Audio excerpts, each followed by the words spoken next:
Value fund समझने के लिए आपको जानना पड़ेगा कि वैल्यू इन्वेस्टिंग क्या है। ग्रोथ फंड मैनेजर 100 रुपये की चीज़ को 125 रुपये भी देने को तैयार होता है, क्योंकि उसको उम्मीद है कि ये कंपनी बहुत रफ्तार से बढ़ेगी।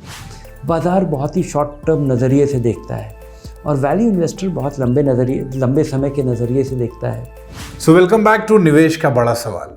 अच्छा, जब भी इक्विटी निवेश की बात होती है ना, तो ज़्यादातर लोगों का फोकस इस बात पर होता है कि मैक्सिमम रिटर्न्स कैसे हासिल किए जाए। लेकिन बाजार में इस वक्त जो अस्थिरता की स्थिति बनी हुई है, वैसे में अपने घाटे को कम करना भी उतना ही महत्वपूर्ण है। और अब जबकि बाजार धीरे धीरे चढ़ रहा है, निवेशकों के मन में एक डर और भी है कि क्या बहुत तेजी से कोई गिरावट आने वाली है। तो एक ऐसे वक्त में वैल्यू फंड्स को अपने पोर्टफोलियो में शामिल करना, उसके बारे में कंसिडर करना क्यों जरूरी है, आज इसी को डिटेल में समझते हैं धीरेन्द्र सर से।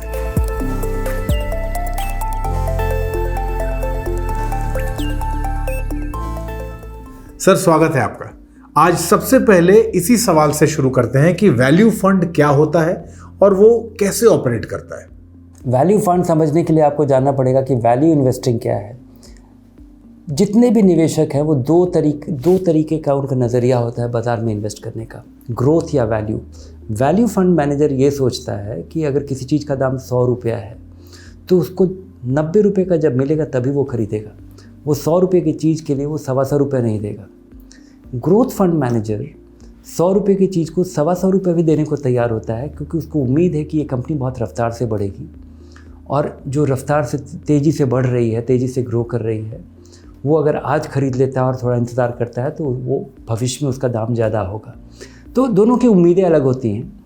और इसमें जब बाज़ार पिछले 3-4 साल से लगातार बढ़ रहा है तो वैल्यू फंड्स, चूँकि ये थोड़ा सोच समझ करके ख़रीदते हैं, महंगा स्टॉक नहीं खरीदते हैं, रिलेटिवली सस्ता स्टॉक सोच समझ के ख़रीदते हैं, इस वजह से जब बाज़ार में गिरावट का दौर आता है तो वो कम गिरते हैं और उसकी तुलना में ग्रोथ स्टॉक्स बहुत रफ्तार से गिरते हैं। और ख़ासकर जिस तरह का ग्रोथ फेज़ हम लोगों ने देखा है, जिसमें कि small cap funds, mid cap funds, और वो बल्कि कॉन्सेंट्रेशन है हमारे ग्रोथ स्ट्रैटेजी का, जहाँ पे अधिकतर निवेशकों का पैसा लगा भी हुआ है, उसकी तुलना में वैल्यू फंड, अगर बाज़ार में गिरावट का दौर आता है तो इनकी तुलना में वैल्यू फंड बहुत ही कम गिरेंगे। बल्कि मुझे लगता है कि स्मॉल कैप और मिड कैप फंड्स में लगाया हुआ पैसा काफ़ी धाराशायी हो सकता है। अगर कंपनी अच्छी है तो फिर 100 की कंपनी 90 में क्यों मिलती है? स्टॉक मार्केट बहुत ही अजीब जगह है। जब भी आप कुछ खरीदते हैं और आपको लगता है कि आप कुछ सस्ता खरीद रहे हैं, तो हमेशा जब भी आप कुछ खरीदते हैं तो कोई ना कोई उस दाम पे आपको बेच रहा होता है। स्टॉक मार्केट तो केवल एक जगह है जहाँ पे खरीदार और बेचने वाला दोनों इकट्ठा होते हैं और स्टॉक मार्केट आपको कनेक्ट कर पाता है।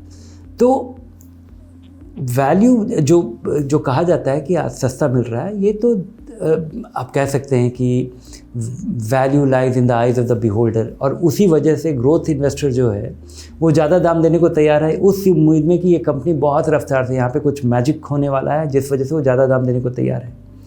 वैल्यू इन्वेस्टर ये सोच बारीकी से देखता है कि उसको कितना उस कंपनी का वर्थ कितना है, कितना पैसा कमाती है और इसका वाजिब दाम क्या है, और तो वाजिब दाम देखने का जो नज़रिया है उसके हिसाब से, और उस दाम पे कम क्यों मिलते, उस दाम पे अक्सर कंपनियों का शेयर होता है। उसके पीछे कारण ये है कि अगर किसी कंपनी में कोई एक टेम्पररी कोई ऐसी गड़बड़ी हुई, किसी क्वार्टर में सेल्स कम हुआ, किसी क्वार्टर में प्रॉफिट गिर गया, कोई और ऐसा चीज़ हुआ जिस वजह से बाज़ार बहुत ही शॉर्ट टर्म नज़रिए से देखता है और वैल्यू इन्वेस्टर बहुत लंबे समय के नज़रिए से देखता है।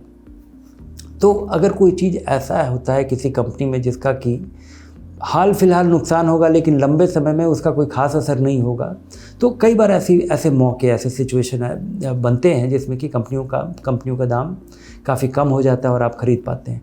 दूसरा, वैल्यू इन्वेस्टर के लिए या वैल्यू फंड मैनेजर के सफल होने के लिए ज़रूरी है कि बाज़ार जैसे सोच रहा है उसके विपरीत सोचे, और केवल विपरीत सोचने से नहीं, विपरीत तो हम कोई भी सोच सकता है कि आप ऐसा सोच रहे हैं, हम उसका उल्टा सोचते हैं। आप एक तो बाज़ार के उल्टा सोच रहे हैं, बाज़ार के अधिकतर पार्टिसिपेंट्स उसके बारे में भिन्न तरीके से सोच रहे हैं, और दूसरा आप सही साबित होते हैं। तभी आपको फ़ायदा होता है। तो वैल्यू इन्वेस्टर, और ऐसा बाज़ार में अक्सर होता है, क्योंकि शेयर मार्केट में जो स्टॉक का प्राइस होता है वो कोई बॉन्ड नहीं है, क्योंकि किसी बॉन्ड का प्राइस एक फार्मूला के तहत होता है कि ये कितने दिनों तक का इसका मैच्योरिटी बाकी है, और इस बीच में इस पे कूपन कितना इंटरेस्ट मिलने वाला है, और इस कंपनी की क्वालिटी क्या है कि आप इसके बारे में अगर गवर्नमेंट बॉन्ड आप खरीद रहे हैं जहाँ पे उसके डिफ़ॉल्टर होने की संभावना नहीं है, तो केवल अब 2 ही 4 कारण रह गया, मैच्योरिटी क्या है और इंटरेस्ट कितना मिलेगा।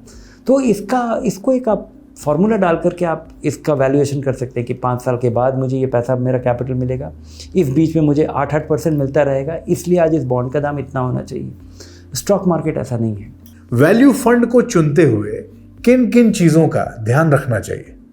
कई बार वैल्यू फंड कहा जाता है या बनते हैं या उनका नाम है, लेकिन वो भेष बदल के ग्रोथ फंड ही होते हैं। तो आप देखिए कि इस तरह का कोई फंड नहीं हो, और एक फुल मार्केट साइकिल में एक गिरावट का दौर और एक बढ़त का जो दौर है, इसमें इन फंड्स का प्रदर्शन कम से कम टॉप क्वार्टाइल में रहा हो।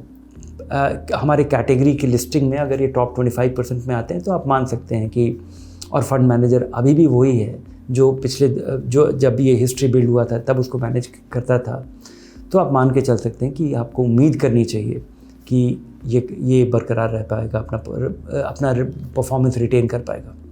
अच्छा सर, अब सबसे आखिर में ये बता दीजिए कि एक म्यूचुअल फंड पोर्टफोलियो में इन्वेस्टर्स वैल्यू फंड को कितना हिस्सा दें? आपका 5 साल का बचत अगर बाज़ार में इन्वेस्टेड है तो मुझे लगता है किसी भी निवेशक को, किसी भी समझदार निवेशक को, या प्रूडेंट तरीके से अगर आप अपने निवेश के बारे में सोचते हैं, तो जिस वजह से आप म्यूचुअल फंड में पैसा लगाते हैं कि तेज़ी से आपका पैसा डाइवर्सिफाई हो पाता है, इसीलिए आपके पास कम से कम 1/3 या 1/4 पैसा वैल्यू फंड में होना चाहिए, क्योंकि ये स्टाइल का डाइवर्सिफिकेशन भी उतना ही ज़रूरी है जितना कि आपके पोर्टफोलियो का डाइवर्सिफिकेशन। बहुत बहुत धन्यवाद सर इस पूरे टॉपिक को इतनी आसान भाषा में हम लोगों को समझाने के लिए। और आप लोगों से हम हमेशा यही कहते हैं कि अपने निवेश से जुड़ा, अपने इन्वेस्टमेंट की प्लानिंग से जुड़ा कोई भी सवाल मन में हो, कोई दुविधा हो, तो बेझिझक और बेधड़क धनक से पूछ लीजिए। कमेंट बॉक्स में अपना सवाल भेजिए और अपने प्रश्नों के उत्तर के लिए धनक को आज और अभी सब्सक्राइब कर लीजिए।